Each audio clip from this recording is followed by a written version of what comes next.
MPs and staff in Canberra have been told to shut their blinds, close their doors, and even put their phones and tablets into lockdown mode as senior Chinese Communist Party official Zhao Leji tours Parliament House. This is highly unusual, and joining me now to discuss is Strategic Analysis Australia Director Peter Jennings.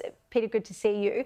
So why is this extraordinary security protocol now necessary when it wasn't in the past? Well, it's all part of the tremendously over-the-top approach which is taken to visiting Chinese dignitaries. I live pretty close to Parliament House, and I can tell you the security that's been put in place around the building is just astonishing. Far more than I have seen for visiting American presidents, and there have been a couple over the last few decades. It's crazy.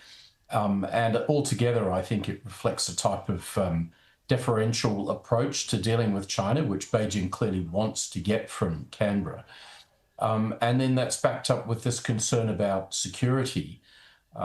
My only suggestion, in addition to everything else that Parliament was suggesting to the staff, was maybe they should hand out buckets of sand, which they could sort of bury their faces into, like ostriches, Sharri. It seems to be so often the case that people just don't want to know the reality of China, which is that they are engaged in full-on espionage against Australia 24/7. So much for the stabilised relationship, which the Prime Minister says he's delivered, when you've got one of your closest trusted partners spying on you to the extent that you can't even be comfortable when one of their senior people visits Parliament House. I just think it's extraordinary. We've really never seen this level of security before. So the security agencies must have high-level concerns. I just want to ask you about the Ukraine peace front. Pretty fiery emergency talks in Geneva, and now the original 28-point plan, Trump's plan, is now down to 19. The toughest decisions kicked upstairs to Trump and Zelensky themselves. Peter, direct talks could happen within days, but land swaps and security guarantees still seem to be the sticking points. Do you think the US is going to have to agree to send troops as a security guarantee? Well, Trump has actually talked about doing that in the past in reasonably positive terms. I think he will certainly be pressing the Europeans to come forward, offering more to the Ukrainians. But unfortunately, Sharri, I think we're at a stage in the war where, much as the Ukrainians don't want to and President Zelensky doesn't want to, they are going to have to be prepared to trade some land for peace.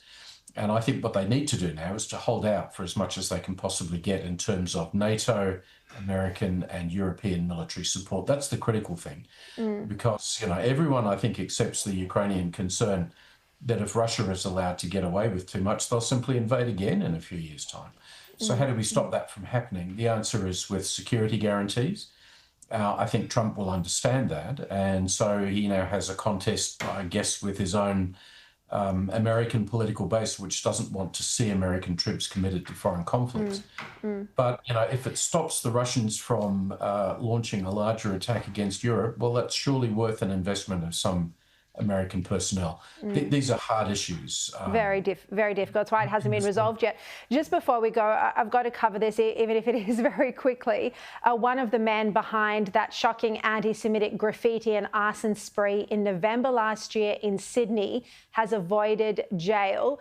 Now, this late-night crime spree involved a car being set alight, 10 cars, 2 buildings, and even Matt Moran's restaurant being defaced with anti-Semitic graffiti. Now, the court says it was sheer luck no one was killed, yet they accepted that this man wasn't motivated by hate, just cash for drugs, and so he has walked free. I mean, this is very difficult to stomach given the devastation left behind, not to mention the fear and anxiety. I mean, Peter, I don't think I'm going to have time to get your response to this, but in my opinion, there should be punishments for the crime rather than just for the motivation. And I can't imagine police would be happy with this as well.